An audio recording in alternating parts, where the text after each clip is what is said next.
Hi, everyone, and welcome to UpNorthLive Unscripted at 6:30. I am Maya Engel, live in our digital studio. Really happy to have you all here today. We're going to bring in our chief meteorologist, Joe Charlevoix, because why not start off with some weather, especially when Joe literally just wrapped up our 6 p.m. show. Didn't even have time to It's always a rush to get over here, and I just make it in the nick of time. just do. As soon as I started the show, you weren't here yet. So I'm like, okay, what am I going to do if Joe doesn't make it today?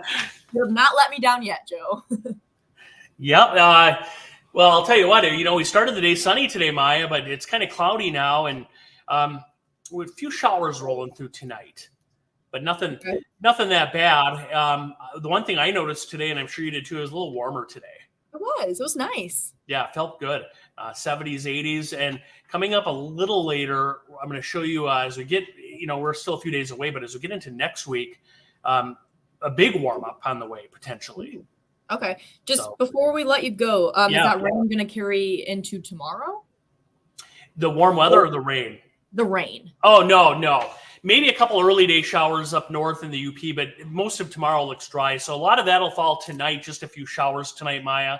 Okay. And then, tomorrow looks like another nice day, high 70s, even a few 80s for tomorrow. So we should get a pretty nice day in tomorrow. Nice. All right, Joe, we'll have much more in our forecast with you in a few minutes, but we're going to start off tonight with our question of the day, as we usually do. So today's question is, have you or someone you know chosen not to go back to work because of the high cost of childcare? 73% of people have said yes. 27% of people have said no.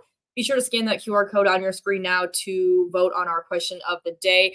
We don't have a ton of comments on our Facebook post about this. I do think it's interesting. I was expecting a lot of people to say yes. I wasn't expecting 73% of people to say yes, but it does seem like even if you personally haven't had to deal with this, you probably know someone who has. I know here we had a coworker who, this isn't really the reason why they left, but childcare was a big reason. They had a baby, and obviously childcare is very expensive in northern Michigan, and they decided to go move to a different state where their family was for free childcare. So something that, again, if you haven't maybe experienced personally, I'm sure you know someone who has experienced this. And the high cost of childcare has been an issue in our state for quite some time now, and it's a issue that a lot of people have been trying to address in a couple of different ways. And actually, a recent move by the Michigan legislature could make the situation even worse. That's what some people are saying. So today, there was a hearing in Lansing to address this move, and it called for change. So here's Mark Schlett with that story. For, of course, children. This is bad for the providers. It's bad for employers. The only group I think this is actually good for are the public schools. That was Kevin Stotts, the president of Talent First, when the school aid budget was first proposed. It would change how the state funds community-based Great Start preschool programs not run through schools, but rather through places like YMCAs, churches, and other nonprofit organizations. I mean, there's parts of Michigan where 50, 60, 70, 80% of the children who are receiving these programs and services are doing so through community-based organizations. Today, those community-based organizations and business leaders were speaking out, making the case that the proposed school budget shifts from both chambers in Lansing shouldn't be implemented at a time when more child care is needed. In these budget proposals, we face a loss of funding and mandates that will decrease availability and increase the cost to families at a time when Michigan is already experiencing a child care crisis. They say what the House and Senate have proposed will ultimately lead to fewer options for Michigan parents. As the state looks to continue to expand preschool options for families, Michigan needs an inclusive approach, not one that excludes high-quality program options for families. And with fewer potential child care options for families, the impact will be felt beyond the preschool walls. The business community relies on this resource because without adequate child care options, the workforce cannot work and businesses cannot thrive. This group pushing to return to the status quo, calling on lawmakers to rethink the proposed budget changes, and warning of the potential consequences if they don't. I know that we are all for children, and we're all for families. Wouldn't it be a shame? Wouldn't it be a shame to accidentally, unknowingly, go backwards in progress? All right, let's bring in Mark to kind of dig deeper into this story. Mark, thanks so much for joining us.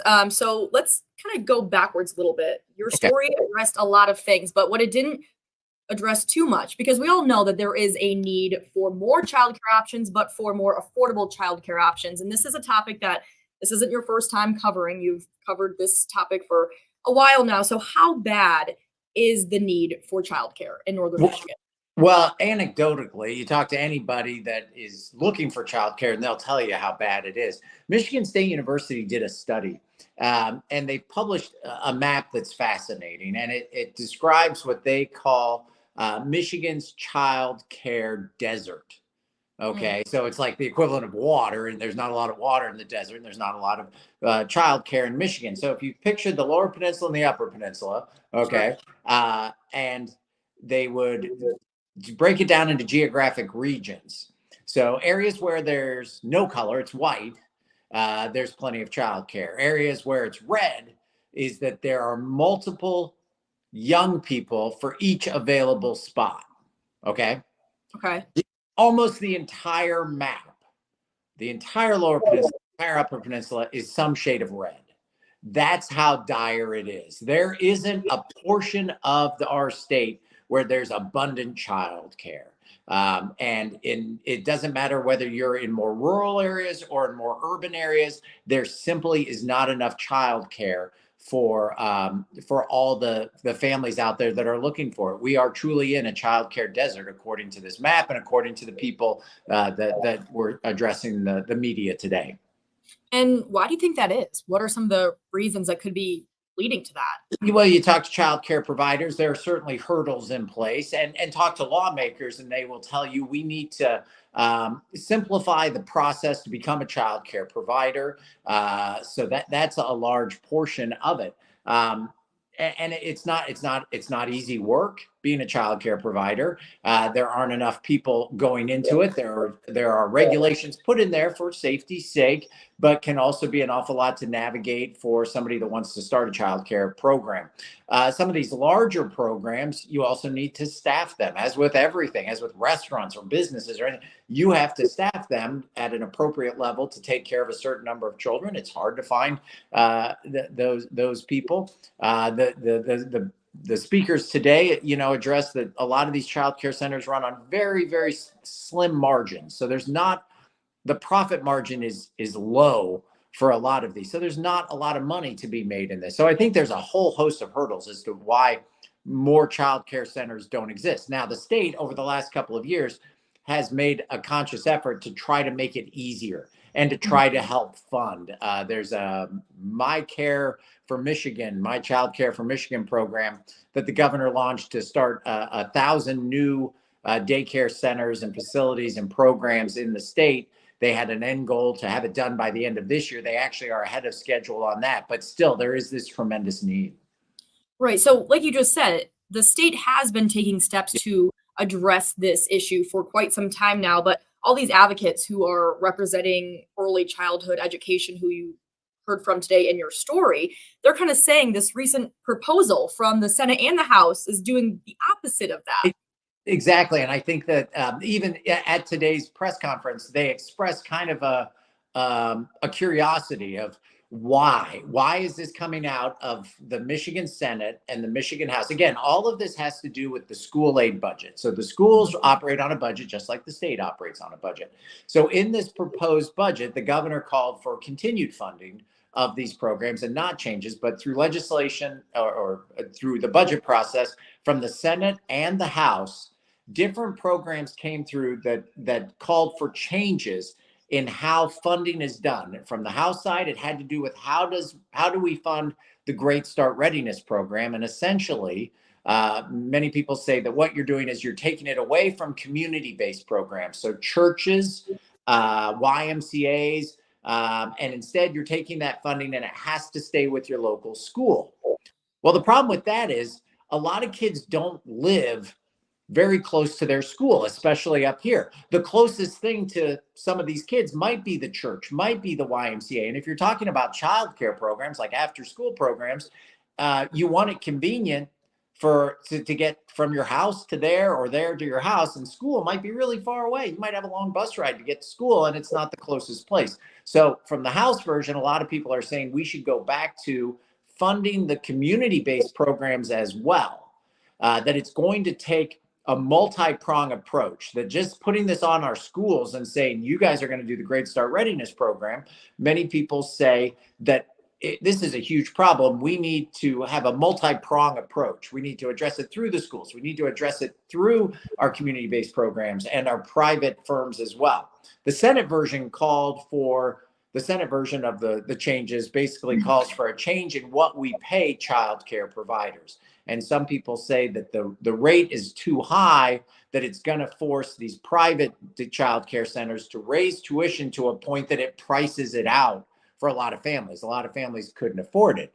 And if you talk to a lot of people who are in a situation of, hey, it's, you know, we have our kids and it's time to get back in the workforce. You talk to a lot of people and they say, it costs me money to go to work because I'm paying more for childcare than I'm making at my job. Right. You know, and if tuition is going to go up because of some of these proposed changes in the Senate version of the budget, that makes the problem even harder and worse. And we're in a state right now where we need every worker to try to get back into the workforce, but childcare is proving to be a major hurdle and one that may not make financial sense for that parent to go back into the workforce. So then all of these advocates that we heard from again in your story, what exactly are they calling for? Well, ultimately, they would love to have more money, Sure. but they're not even fighting for that. They're fighting to go back to the status quo, to what it was before, especially with the Great Start Readiness program, to have 30% of the local schools' funding go to these community-based childcare centers. So they are just fighting for, don't go through with the proposed changes. They're not, I mean, in a perfect world, they would probably ask for a lot more, right? But they're just asking, they're saying these proposed changes aren't good. We were making progress on the problem with the way we used to do it. Let's go back to the way we used to do it. And the way we used to do it is how it's being done right now. It's how it's being done right now. The proposed changes would change that to where essentially these community-based childcare centers, so your YMCAs, your churches, those kinds of programs could not offer the Great Start Readiness program and not be funded through that. And that, so if the school aid budget goes through as planned with these rule changes, then we would see the change. But basically, these organizations like the YMCA, as well as a lot of support from a lot of local chambers of commerce, are saying, let's keep it the way it is because it's a good program for the kids and it's good for the workforce. And to have this as an available option, there is some fear of the unknown. Could schools ramp up their effort to have enough spots to have all these kids and do away with these community-based programs? Nobody really knows. Right. But that's a risk and a gamble that some people think makes sense, that in the long run puts us in a better position. But the folks who address the media today were clearly on the other side of the issue. And Mark, in about 30 seconds, is there anything else that you want folks to know about your story that we haven't really talked about yet?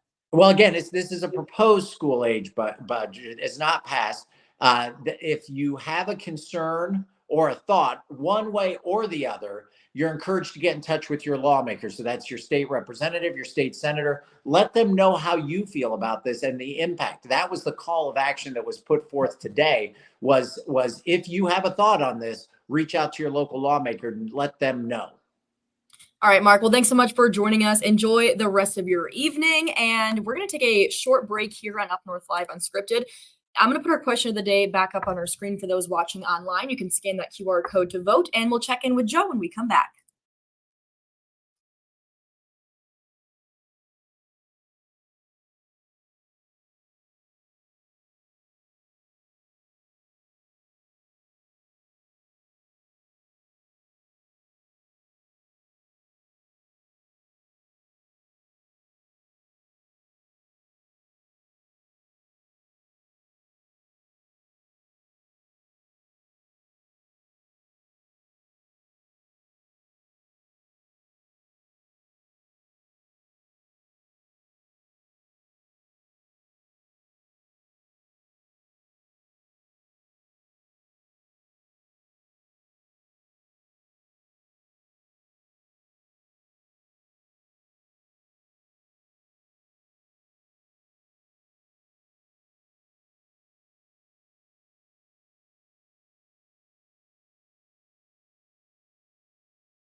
Welcome back, everyone. We're going to bring in our chief meteorologist, Joe Charlevoix. And Joe, pretty nice out there today. Warmed up a little bit compared to yesterday, but you said Yeah. rain is on the way tonight.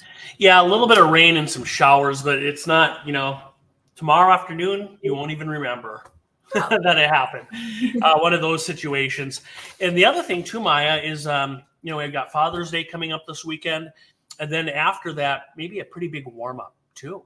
So I know you're a summer weather lover. I am. And it is June, so we're due for it's a warm up. about time, right? Yeah, it seems like we had a really warm May and then kind of a cooler June so far. Yeah, it has been that way. I would agree with you. Here's a look in Cadillac right now, and well, it's cloudy. We started the day here pretty sunny. That's a look west, our Baker College camera tonight. No rain here, at least not yet, but here's why we have a little rain coming in. We had that big bubble of high pressure over us yesterday and last night. That's why the skies were clear. We even had, last night some frost advisories for some counties. We won't deal with that. It's going to be a lot warmer. And then west of us, we have a front that's approaching. So that front is going to kick off a few of these showers out there. There's a look at a few of these right now. So just kind of getting into Luce County and then just approaching parts of Benzie, Manistee, Leelanau counties. They're near Ludington. I'll stop the radar. Here's the current look at things. Do these showers, Ludington, and these are very light. This will cross through this evening. Here's what that kind of looks like. There's right now, and there are these showers through 10, 11 o'clock tonight. Later tonight, we'll actually clear things out. There could be a few showers early tomorrow. You asked about that off the top of this newscast, if there'd be any rain tomorrow. That maybe around 8, 9 o'clock, a couple showers right there. But then the rest of the day, don't worry about what's in Wisconsin. That's not going to happen here tomorrow. We should stay dry. And then Thursday is the best chance this week. So there's Thursday morning for a few showers and thunderstorms during the day Thursday. We have a warm-up coming in too. So the next few days, there's tomorrow, 70s, low 80s, 70s. Thursday, we cool down Friday, 60s. But then look next week. I want to go ahead to Sunday. Look at down Chicago.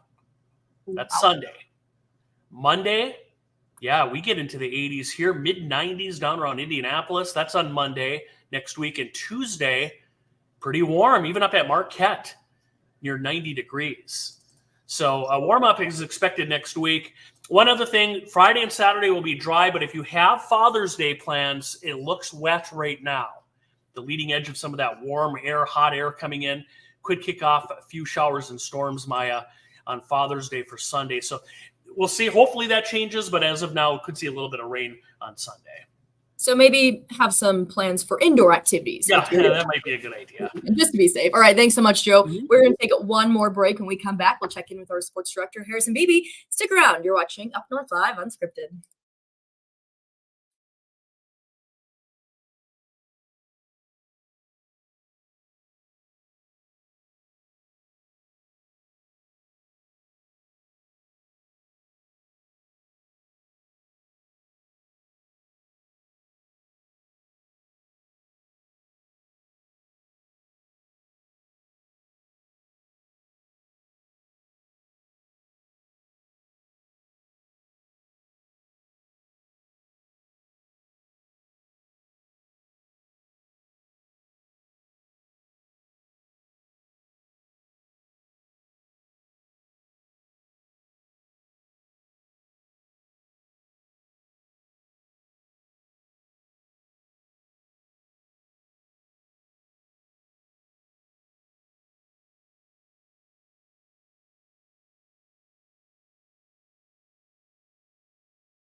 Welcome back, everyone. I know you've all been wondering, hey, what the heck is Sports Director Harrison Beebe up to today? I know I've been wondering that all day. He hasn't been in the studio at all, so let's bring him in now. He is live from his car. Oh, I thought you were driving. It's the bus behind you. It was moving. I'm Yes, like, the "Where is bus for this going?" Everett High School is picking up the kids because the Everett Wildcats are heading back to the Final Four in softball. They made the state finals 2 years ago. Maya, I think I recall I couldn't work that day. I think you cut the highlights for Everett when they were in the state finals 2 years ago and were working that Oh, weekend. So you have no memory of no, that. That's no, okay. I don't actually. But That sounds it's a loaded day. I just caught the end of the Everett game, but Gaylord softball is heading back to the Final Four. No surprise there. The Blue Devils are the reigning state champions in Division II, and they beat their opponent 18-1 today, I believe, in 4 innings. So the Blue Devils are back in the Final Four. The Clare Pioneers are heading to the softball state semifinals after a win today, and the Hillman Tigers are in the softball state semifinals. We have 4 area teams that are going to be heading down to Michigan State to play either Thursday or Friday. That's to go along with the Charlevoix baseball team that'll be playing Thursday morning. So 5 Northern Michigan schools will be heading to the baseball, softball semifinals, which means I'm going to be really exhausted by the end of this week. You have a week, that's for sure. Yes, I do. Thankfully, we've already lined up hotel and accommodations for myself down there because it's going to be like a music festival down there at Michigan State. But it's always cool to see those teams in the hunt. Like I said, Gaylord's going to be the expected favorite to win again in Division II. Everett coming off that close finish 2 years ago. I know they're hungry to win a Division III title. Looks like Claire's pretty good. Hillman's got a chance. Who knows with Charlevoix? So it's great to have these teams, here in the final few days of the high school sports season be in contention to potentially bring home some hardware. That's so exciting that all of these Northern Michigan teams are thriving right now, doing so well. An exciting time for sure, and exciting for you to get to cover all of these games and bring us some highlights. That's right. I could use some help, Maya, if you want to take a personal day and come down and shoot some innings for me.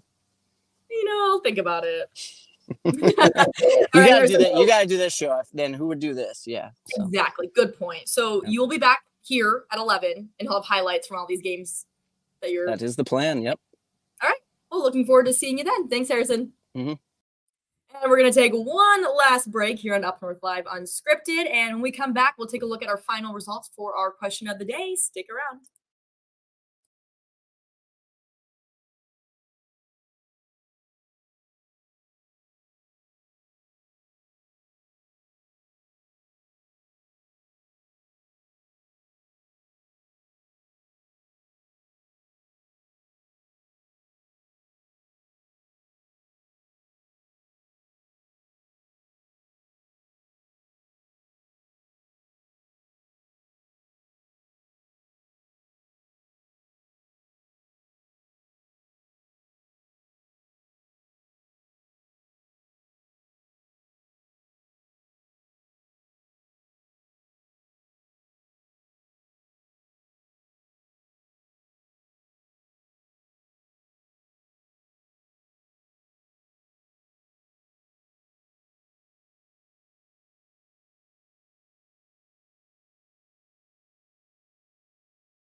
Let's take one last look at our question of the day results. Have you or someone you know chosen not to go back to work because of the high cost of childcare? 73% of people said yes, 27% have said no. If you're watching right now and you haven't scanned that QR code on your screen yet, what are you doing? It's there. So be sure to scan that. Let us know your thoughts on this question. And if you missed our segment earlier with Mark Gillette, he did a story about some potential changes to Michigan's budget, which could actually make childcare even harder to get your kids enrolled in. So that story is on our website, UpNorthLive.com. Thanks so much for joining us on Up North Live Unscripted. We'll see you back here tomorrow, and we'll also see you here tonight on Up North Live News at 11. Take care, everyone.